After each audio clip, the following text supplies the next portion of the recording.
Hi friends, just wanted to share with you how I built this buckle and lugs into Tinkercad.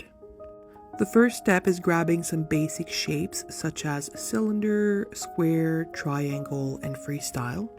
Once I had my design ready, I then sliced it for 3D printing.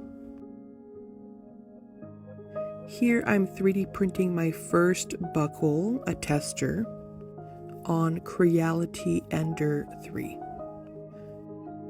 I included a mesh on the inside to solidify my design.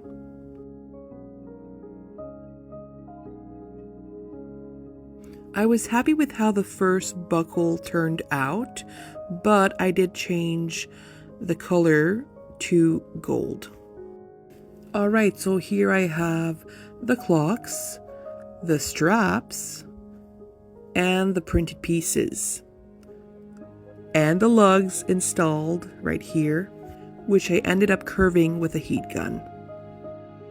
I gotta say, I really do love the gold accents on this design.